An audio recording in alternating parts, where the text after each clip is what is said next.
Shalom, selamat pagi Bapak Ibu Saudara sekalian. Kita akan melanjutkan pembahasan kita pada kitab Wahyu. Dan kita sampai pada Wahyu pasal yang ke-16.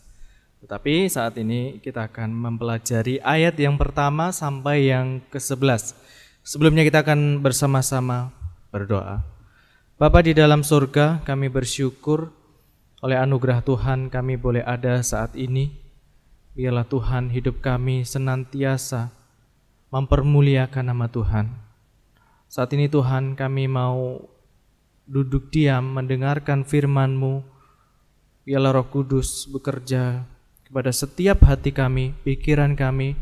Kami mau berkonsentrasi, memfokuskan pikiran kami untuk menerima firman Tuhan yang boleh menghibur kami, menguatkan kami, meneguhkan kami dan memperbaiki pola pikir kami dan cara hidup kami supaya cara hidup kami ini berkenan di hadapan Tuhan.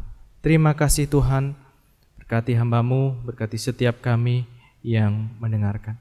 Hanya di dalam nama Tuhan Yesus, haleluya, amin. Pada khotbah pagi hari ini saya akan memberi judul Murka Allah. Ya, banyak orang yang membahas maupun membicarakan tentang kasih Tuhan, kebaikan Tuhan, kasih karunia Tuhan, kelemah lembutan Tuhan, mujizat Tuhan. Tetapi jarang sekali orang membicarakan tentang murka Tuhan, murka Allah. Dan pada kesempatan yang indah ini, kita akan bersama-sama mempelajari ini di dalam Wahyu 16 ayat yang pertama sampai dengan yang ke-11. Kita akan membaca ayatnya.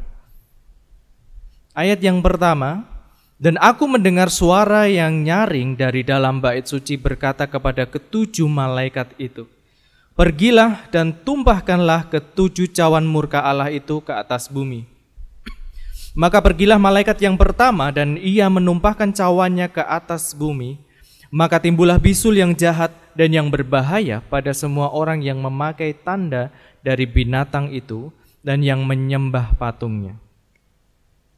Dan malaikat yang kedua menumpahkan cawannya ke atas laut. Maka airnya menjadi darah, seperti darah orang mati, dan matilah segala yang bernyawa yang hidup di dalam laut. Ayat yang keempat, dan malaikat yang ketiga menumpahkan cawannya atas sungai-sungai dan mata-mata air, dan semuanya menjadi darah. Dan aku mendengar malaikat yang berkuasa atas air itu berkata, adil engkau yang ada dan yang sudah ada, engkau yang kudus yang telah menjatuhkan hukuman ini. Karena engkau telah menumpahkan darah orang-orang, karena mereka telah menumpahkan darah orang-orang kudus dan para nabi, engkau juga telah memberi mereka minum darah. Hal itu wajar bagi mereka. Ayat yang ketujuh. Dan aku mendengar mezbah itu berkata, ya Tuhan Allah yang maha kuasa, benar dan adil segala penghakiman-Mu. Dan malaikat yang keempat menumpahkan cawannya ke atas matahari, dan kepadanya diberi kuasa untuk menghanguskan manusia dengan api.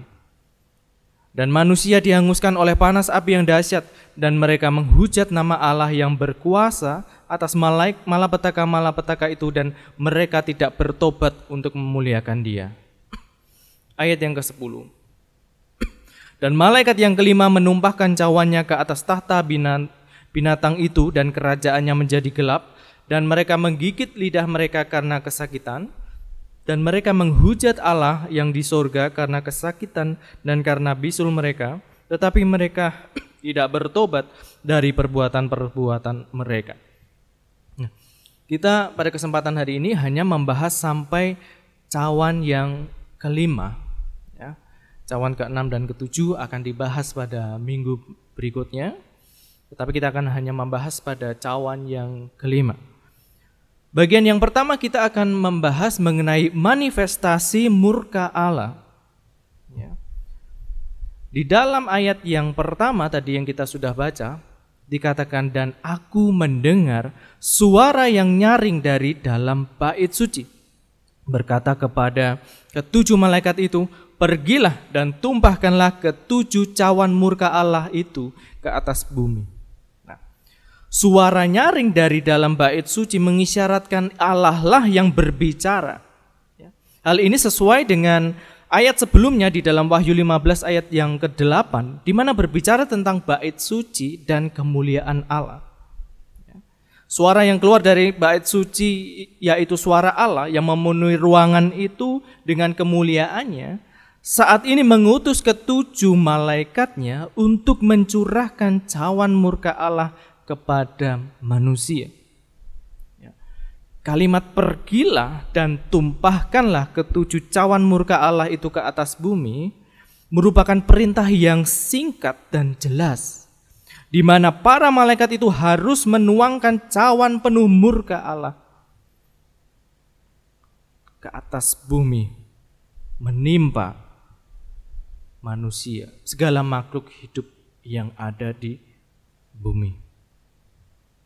Ketujuh malaikat harus menuangkan isi cawan-cawan itu ke bumi untuk menghukum mereka yang memusuhi Allah dan umatnya. Jadi ketujuh malaikat harus menuangkan isi cawan-cawan itu untuk menghukum orang-orang yang memusuhi Allah dan yang telah memusuhi, menyiksa, membunuh umat Allah. Melihat gambaran malapetaka besar dari murka Allah di pasal 16 ini memiliki hubungan dengan dua hal, ya, yaitu yang pertama berhubungan dengan 10 tulah di Mesir, dan juga yang kedua malapetaka yang mengikuti 7 sangkakala di dalam Wahyu pasal 8 sampai 11 yang kita sudah sama-sama pernah pelajari, ya, di minggu-minggu sebelum ini. Memang jika dibandingkan dengan 10 tulah di Mesir, tidak semua sama persis secara urut-urutan, ya. Yang terpenting tetapi bukanlah kesamaan urutan, melainkan keterikatannya. Jika dibandingkan dengan malapetaka yang mengikuti 7 sangkakala, memiliki kesamaan sepenuhnya. Perbedaannya adalah dalam tingkat intensitasnya, ya. Kita melihat di tabel, jadi ada 7 sangkakala, 7 cawan yang kita bahas pada minggu hari ini. Jadi bagaimana bisa dilihat bahwa ada keterkaitan, ada kesamaan antara 10 tulah di Mesir, beberapa bagian 10 tulah di Mesir, dan 7 sangkakala di dalam Wahyu pasal 8 sampai 11, dan juga 7 cawan murka Allah di Wahyu pasal 16 ini, ya. Nah, perbandingan dengan 10 tulah di Mesir, yang pertama, ya, cawan pertama menimbulkan bisul pada manusia, ya. Di kolom paling kanan itu menimpa bumi, menimbulkan bisul pada manusia di pasal 16 ayat yang kedua, itu sama dengan tulah ke-6 yang menyebabkan barah atau bisul, penggunaannya sama, barah dan bisul yang ada di dalam Keluaran 9 ayat yang ke-10. Nah, kemudian cawan yang kedua dan ketiga itu mengubah laut, sungai, dan mata air menjadi darah, ya, Wahyu pasal 16 ayat ke-3 sampai ke-5 itu. Nah, ini identik dengan tulah pertama yang menyebabkan air menjadi darah, tulah yang ada di Mesir, ya. Tulah pertama yang menyebabkan air menjadi darah di dalam Keluaran 7 ayat yang ke-9. Nah, ini keterkaitan. Jadi memang Yohanes menulis kitab Wahyu menggunakan referensi perjanjian lama, dan murka Allah ini salah satunya mengambil referensi dari 10 tulah di Mesir, ya. Tetapi dengan urutan yang memang tidak sama persis, tetapi saling memiliki keterkaitan. Nah, cawan yang kelima mendatangkan kegelapan.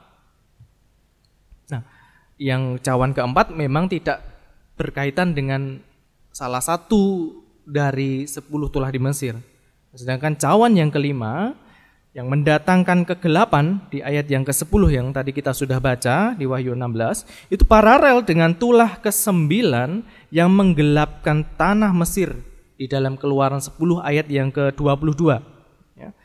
Cawan yang ke-6 menyebabkan air sungai Efrat kering dan mengeluarkan 3 roh jahat yang tampak seperti katak.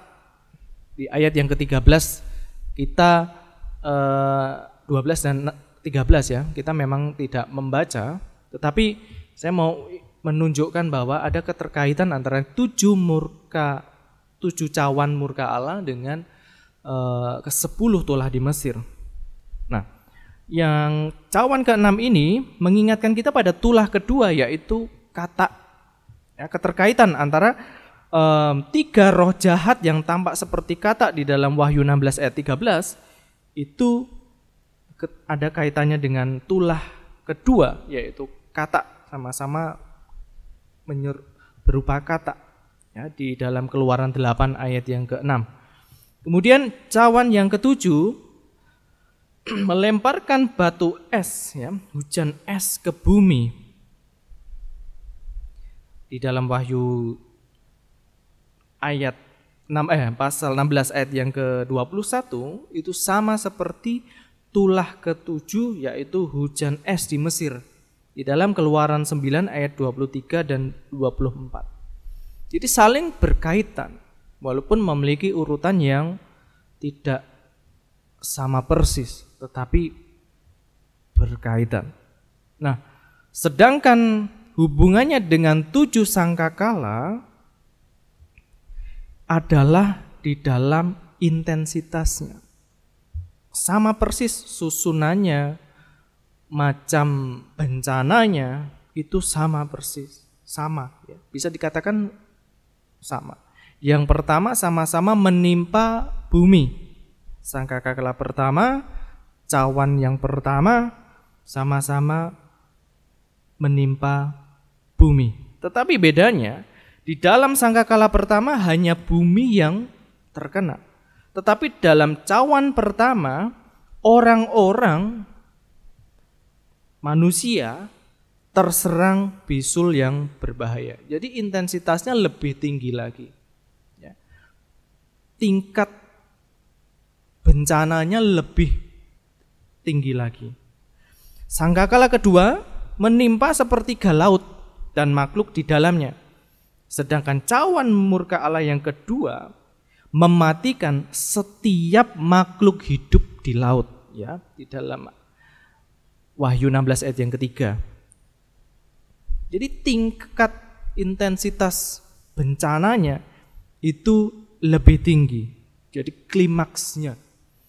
Sangkakala ketiga adalah peringatan, sedangkan cawan yang ketiga adalah penghukumannya. Sangkakala keempat menyebabkan gelap sebagian. Ya. Pencurahan cawan keempat menyebabkan matahari menghanguskan manusia. Tidak hanya gelap sebagian, tetapi matahari sampai menghanguskan manusia. Nah, sangkakala kelima melepaskan malaikat jahat yang menyiksa mereka yang tidak memiliki meterai Allah di dahi. Nah, cawan kelima itu mengakibatkan kegelapan di kerajaan iblis dan menyengsarakan mereka yang mengutuk Allah. Sama, tetapi intensitasnya berbeda. Nah, sangkakala keenam mematikan sepertiga umat manusia dalam peperangan. Sepertiga umat manusia dalam peperangan. Sedangkan di cawan yang keenam ini menyebabkan perang yang melibatkan raja-raja di seluruh dunia.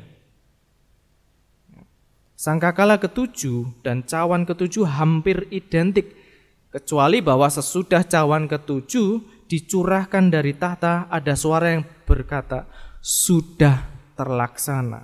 Artinya semua sudah terlaksana, sudah selesai. Yang mengisyaratkan pengakhiran dari penghukuman Allah atas musuh-musuh Allah, orang-orang yang menentang Allah. Jadi manifestasi murka Allah dinyatakan kepada orang-orang yang tidak memakai meterai Allah, atau orang-orang yang menyembah binatang, yang menyembah patung binatang, yang memakai tanda binatang. Artinya hidupnya sudah berorientasi kepada iblis. Sesembahannya adalah iblis. Cara hidupnya adalah sesuai dengan pola iblis, kuasa jahat. Yang kedua, penyebab murka Allah. Ini kita akan bahas bersama-sama. Kita mengenal Allah adalah kasih. Bukan demikian? Allah adalah kasih. Memang Allah adalah kasih. Secara umum kita mengenal dengan sifat penyayangnya dan pengasihnya, panjang sabarnya Allah, berlimpah kasihnya dan setianya, kelemah lembutan dan kemurahan hatinya. Itu menyatakan Allah adalah kasih. Nah, pemikiran ini, pemahaman ini bagi sebagian orang akan sulit menerima fakta bahwa Allah bisa murka karena kasihnya yang begitu besar. Maka orang akan sulit menerima bahwa Allah bisa murka.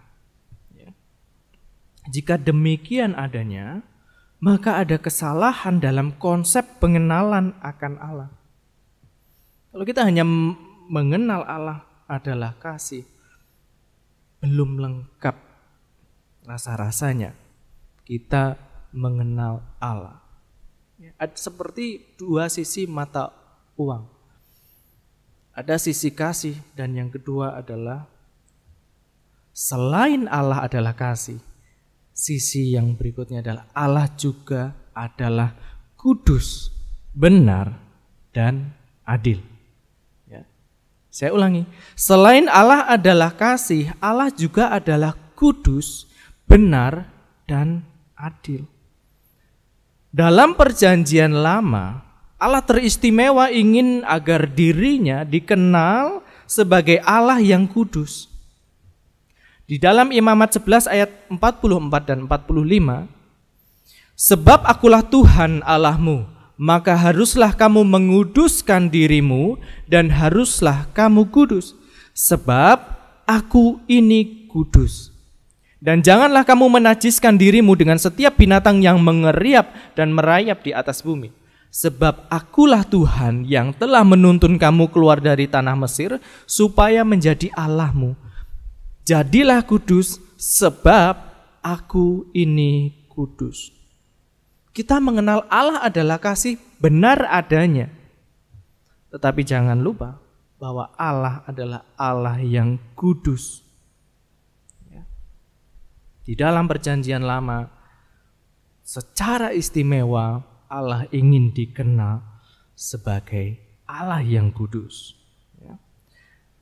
Allah disebut sebagai yang kudus atau yang maha kudus itu sekitar 30 kali di dalam kitab Yesaya.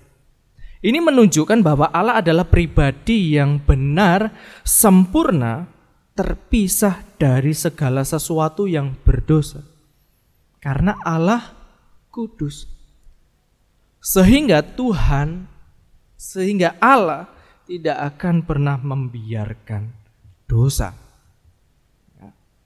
Karena Allah kudus. Kebenaran dan keadilan Allah merupakan unsur kekudusan yang nampak di dalam cara Allah menghadapi ciptaannya. Di dalam Kejadian 18 ayat 25. Di sini Abraham pernah merenungkan sebagai berikut, masakan hakim segenap bumi tidak menghukum dengan adil? Karena Allah kudus, benar dan adil, Allah bisa menghukum, tetapi dengan keadilannya. Pemazmur juga menyatakan Di dalam Mazmur 89 ayat 15 juga pasal 97 nomor 2, keadilan dan hukum disebutkan di situ adalah tumpuan tahtamu.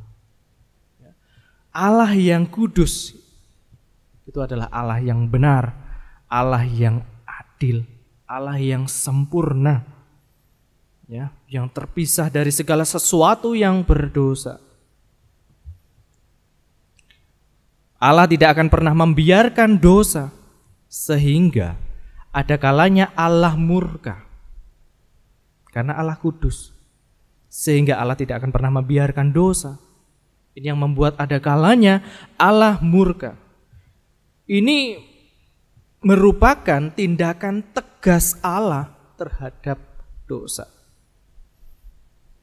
Seorang pemimpin yang baik itu adalah seorang pemimpin yang tegas, memposisikan dirinya secara tegas, mana yang benar, mana yang tidak benar. Maka sikap seperti itu ada pada diri Allah. Allah menyatakan murkanya bukan karena kesewenang-wenangan Allah, bukan karena karena Allah Maha Kuasa jadi sanggup bisa sesuka hati murka kepada manusia, bukan.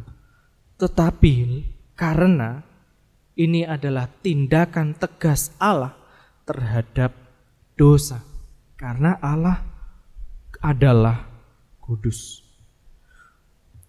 Banyak yang hanya membicarakan tentang kasih Allah dan kemurahan Allah dan kasih karunia Allah, tetapi jarang membicarakan atau mengajarkan tentang murka Allah.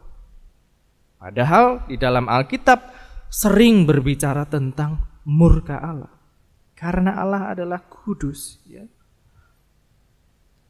Murka Allah merupakan sikap permanen Allah yang kudus dan benar apabila Ia berkonfrontasi dengan dosa dan kejahatan. Jadi murka Allah bukan sikap negatif Allah. Ini karena kekudusan dan kebenarannya.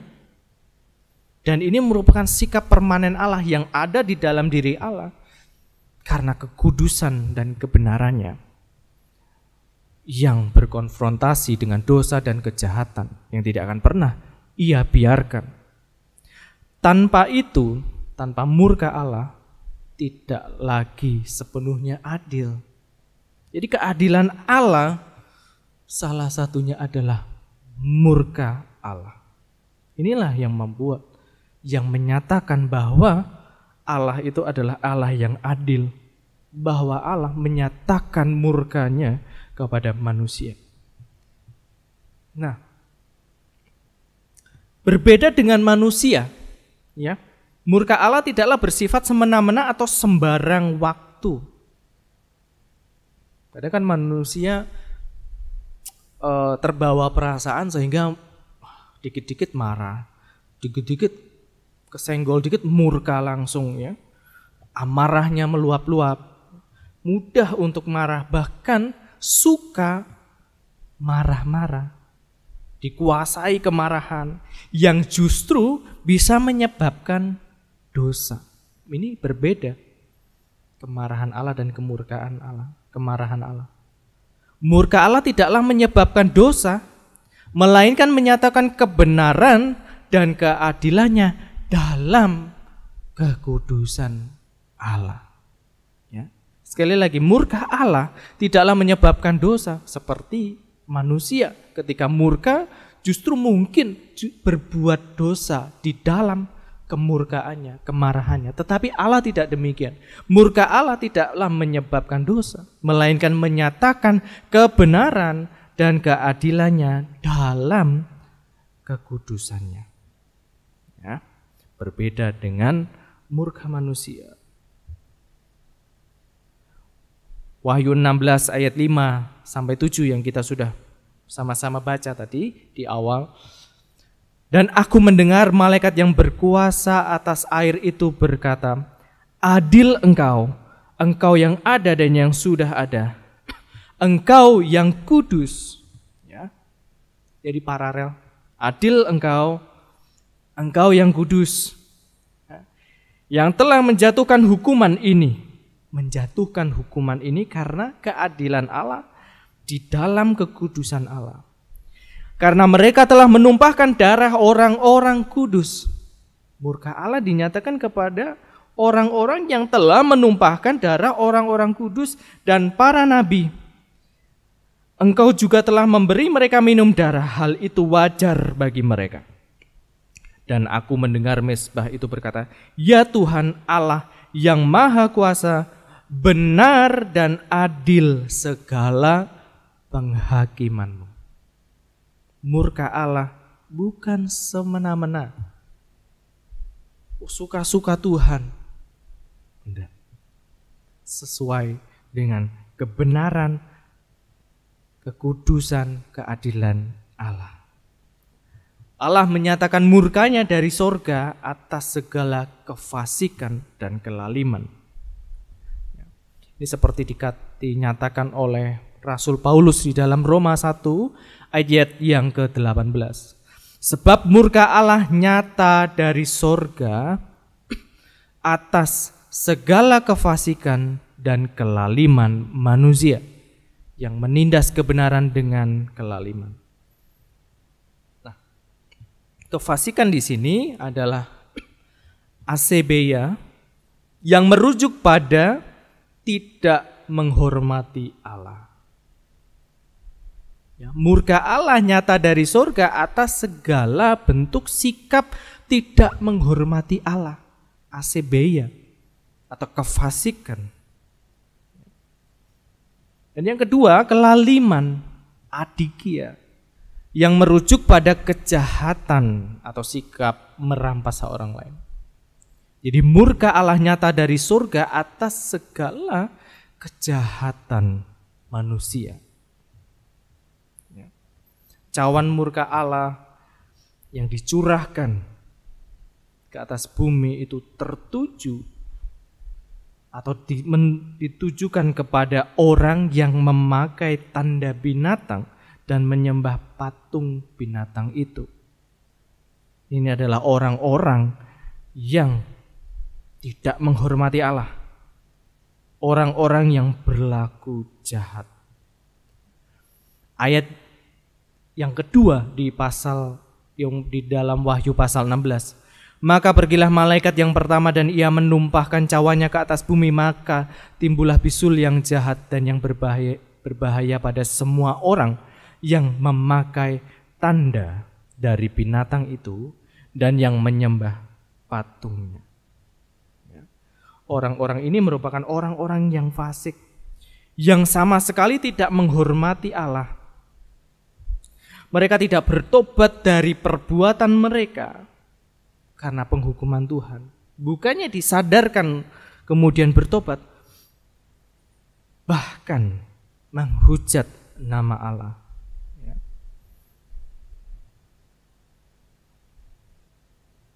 Di Wahyu 16 ayat yang ke-9 dan 11 tadi kita sudah sama-sama baca. Ayat yang ke-9 dikatakan, dan manusia dihanguskan oleh panas api yang dahsyat dan mereka menghujat nama Allah. Menerima murka Allah bukannya sadar kemudian bertobat, justru mereka menghujat nama Allah. Ya. Mereka menghujat nama Allah yang berkuasa atas malapetaka itu. Dan mereka tidak bertobat untuk memuliakan Dia. Ayat yang ke-11. Dan mereka menghujat Allah. Setelah dicurahkan cawan yang berikutnya, mereka bukannya bertobat, tetapi mereka menghujat Allah yang di surga karena kesakitan dan karena bisul mereka. Tetapi mereka tidak bertobat dari perbuatan-perbuatan mereka. Mereka menerima murka Allah karena telah menindas kebenaran dengan kelaliman atau kejahatan. Ayat yang ke-6. karena mereka telah menumpahkan darah orang-orang kudus dan para nabi. Inilah yang menyebabkan murka Allah dinyatakan. Ya. Karena kejahatan manusia kepada umat Allah. Murka Allah merupakan tindakan yang benar untuk menegur, menghukum manusia yang telah berbuat jahat kepada sesamanya. Murka Allah hanya akan terjadi akibat dari kejahatan atau dosa-dosa yang diperbuat manusia. Sehingga murka Allah tidak semena-mena, bukan suka-suka Tuhan. Allah tidak serta-merta mencurahkan murkanya, sebab tidak bisa dipungkiri bahwa Allah juga adalah kasih. Tadi kita melihat perbandingan keterkaitan antara 7 sangkakala dan juga 7 cawan murka Allah. 7 sangkakala bisa dianggap itu sebagai peringatan akan murka Allah yang akan datang, penghukuman Tuhan yang terakhir ya. Supaya bertobat tetapi ternyata tidak bertobat, maka Allah mencurahkan murkanya. Ya. Kita mengingat akan peristiwa kota Niniwe yang Tuhan hanguskan, ya. Tuhan lenyapkan. Karena kasih Allah, Allah masih memberikan kesempatan untuk mereka bertobat. Maka Tuhan utus Yunus ya untuk mereka bertobat. Mereka bertobat, maka Allah tidak menghukum mereka, tidak melenyapkan mereka. Tetapi kemudian mereka kembali melakukan kejahatan, melakukan hal-hal yang tidak berkenan di hadapan Tuhan, melakukan dosa di hadapan Tuhan. Maka Allah menyatakan murkanya kepada kota Niniwe dan melenyapkan kota Niniwe. Allah memberi kesempatan untuk manusia bertobat. Tetapi seringkali manusia menganggap rendah kemurahan hatinya dan kesabarannya dan kekayaan kasihnya, sehingga mendatangkan murka Allah. Jadi manusia sendiri yang mendatangkan, yang menyebabkan murka Allah dinyatakan karena tidak mau bertobat, justru menghujat nama Allah, terus melakukan kejahatan. Ya. Di dalam Roma 2 ayat 4 dan 5 dikatakan, maukah engkau menganggap sepi kekayaan kemurahannya, kesabarannya dan kelapangan hatinya? Tidakkah engkau tahu bahwa maksud kemurahan Allah ialah menuntun engkau kepada pertobatan? Maksud kemurahan Allah ialah menuntun kita kepada pertobatan. Tetapi kadangkala kita manusia tidak bertobat karena menganggap sepi kekayaan kemurahan, memandang rendah, menganggap rendah kemurahan hati Tuhan, kesabaran Tuhan, kekayaan kasih-Nya. Tetapi oleh kekerasan hatimu yang tidak mau bertobat, engkau menimbun murka. Nah, ini dikatakan menimbun murka atas dirimu sendiri pada hari waktu mana murka dan hukuman Allah yang adil akan dinyatakan. Penyebab murka Allah adalah karena manusia menganggap rendah kemurahan hati Allah, kesabaran hati Allah, kekayaan kasih-Nya dengan tidak bertobat. Melakukan apa yang jahat di mata Tuhan, melakukan hal-hal yang tidak menghormati Allah, maka Allah murka kepada manusia. Bagian yang ketiga, bagaimana kita bisa terbebas dari murka Allah? Bagaimana manusia bisa terbebas dari murka Allah? Bukankah semua manusia telah berbuat dosa dan tidak ada yang benar, seperti yang dikatakan di dalam Roma pasal 3 ayat 9, ayat yang ke-10 dan ayat yang ke-23. Kita akan baca ayat yang ke-9. Jadi bagaimana? Adakah kita mempunyai kelebihan daripada orang lain? Sama sekali tidak. Sebab di atas telah kita tuduh baik orang Yahudi maupun orang Yunani bahwa mereka semua ada di bawah kuasa dosa. Ayat yang ke-10, seperti ada tertulis, tidak ada yang benar, seorang pun tidak. Ayat yang ke-23, karena semua orang telah berbuat dosa. Semua orang telah berbuat dosa dan telah kehilangan kemuliaan Allah. Di dalam Efesus 2 ayat yang ketiga, sebenarnya dahulu kami semua juga terhitung di antara mereka. Ketika kami hidup di dalam hawa nafsu daging dan menuruti kehendak daging dan pikiran kami yang jahat. Pada dasarnya kami adalah orang-orang yang harus dimurkai. Pada dasarnya kami adalah orang-orang yang harus dimurkai, sama seperti mereka yang lain. Lalu bagaimana kita bisa terbebas dari murka Allah? Semua manusia telah berbuat dosa, tidak ada yang benar. Ya. Semua manusia seharusnya layak menerima murka Allah. Tetapi sekali lagi, Allah adalah Allah yang kudus, juga Allah yang adalah kasih, yang telah memberikan harapan melalui Yesus Kristus untuk menyelamatkan manusia dari murka Allah. Ini pengharapan kita sebagai umatnya, melalui Yesus Kristus yang menyelamatkan manusia dari murka Allah.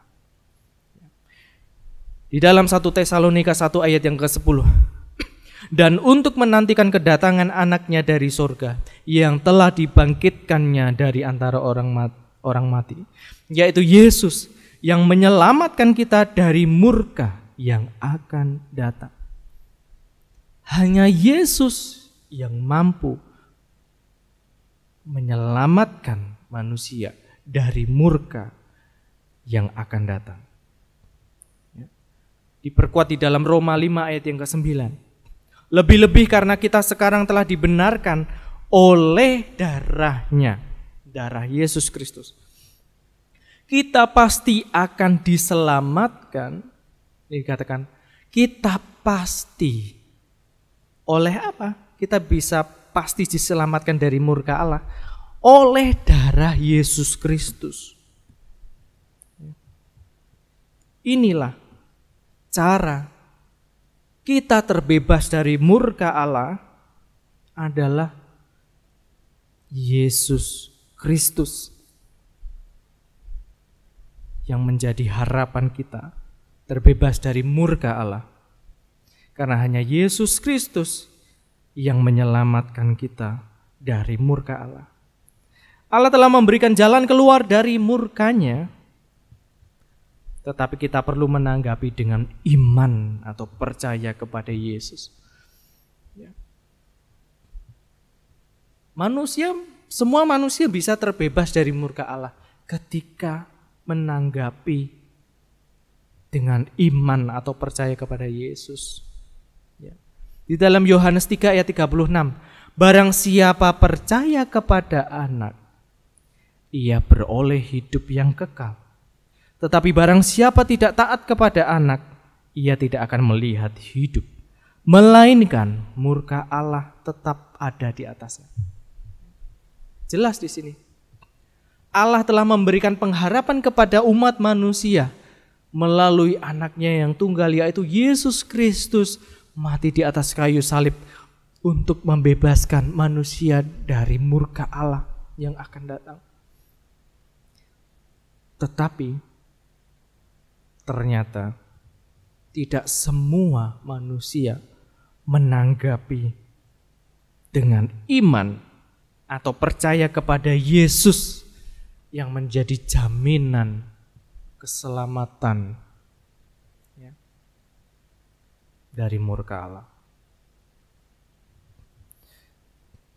Di sini dikatakan jelas, barang siapa percaya kepada Anak, ia beroleh hidup yang kekal.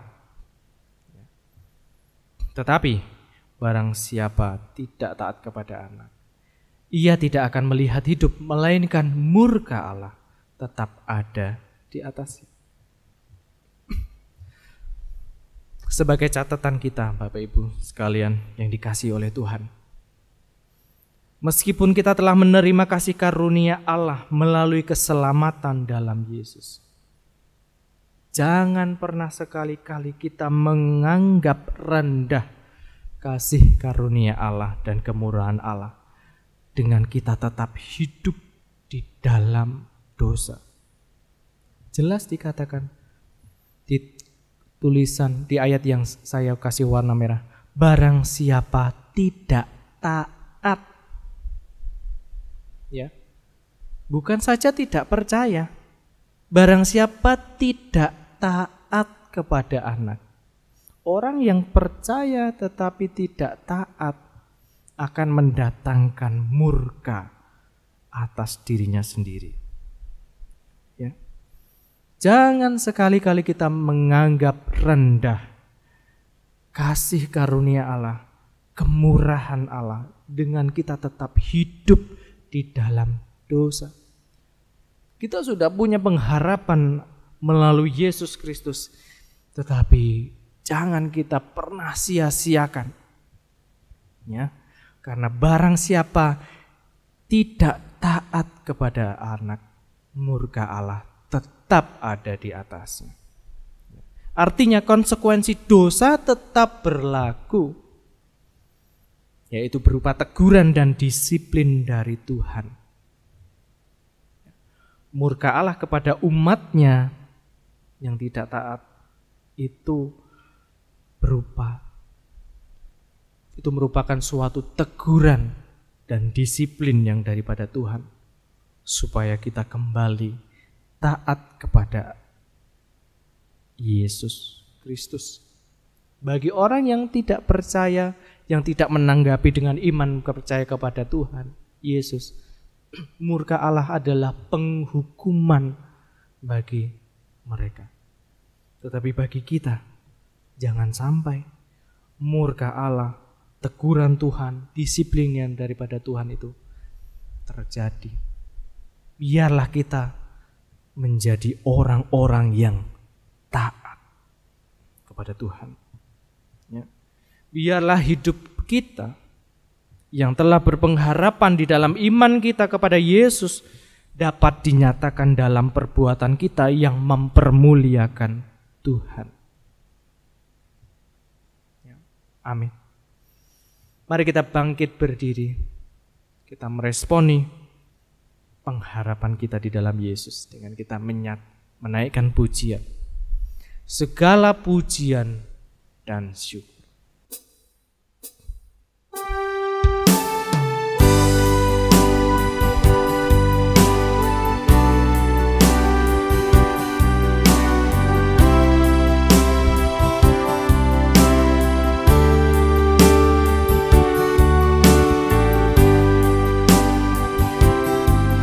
Kau Tuhan yang selamatkan, Kau Tuhan yang selamatkanku. Terima kasih Yesus. Kau Tuhan yang pulihkanku. Terima kasih.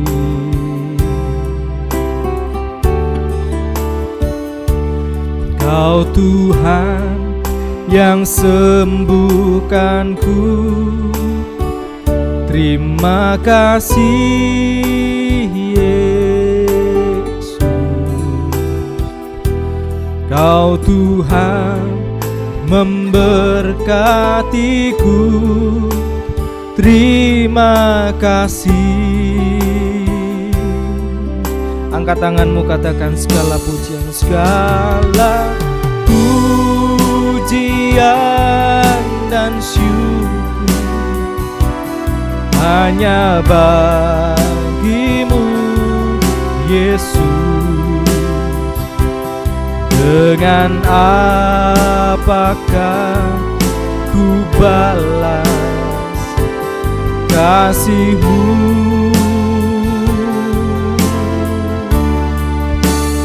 Segala hormat kemuliaan hanya layak bagimu. Ku sembah Yesus seumur hidupku.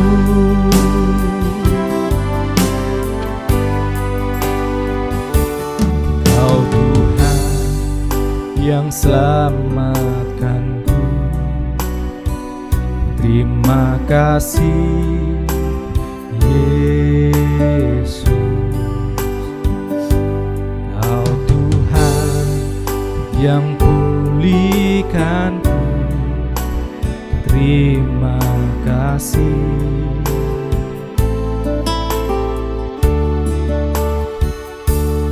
Kau Tuhan yang sembuhkanku, terima kasih Yesus. Kau Tuhan memberkatiku, terima kasih. Sama-sama katakan, segala pujian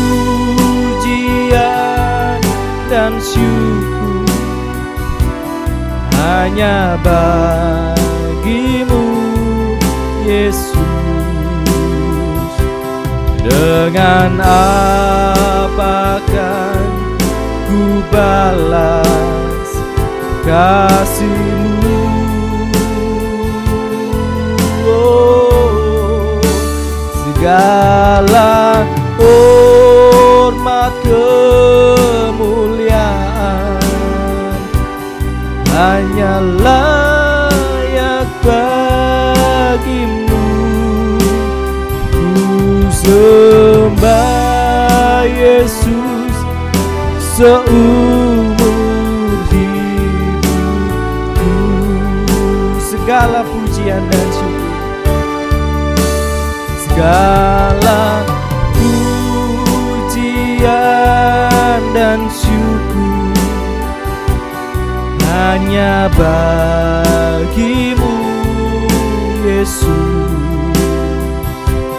Dengan apakah ku balas kasih-Mu?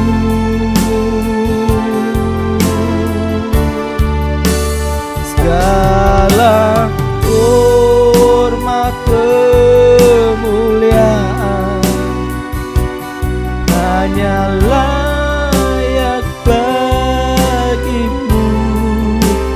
Ku sembah Yesus seumur hidupku.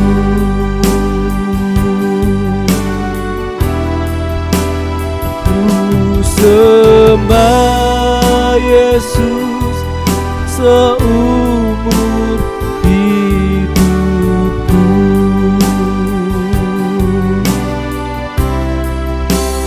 Ku sembah Yesus seumur hidupku.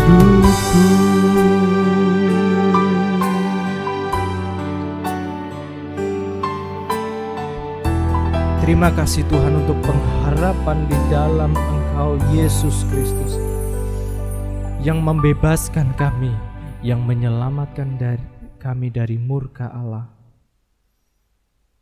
Biarlah hidup kami menyatakan ucapan syukur melalui perbuatan kami yang mempermuliakan nama Tuhan.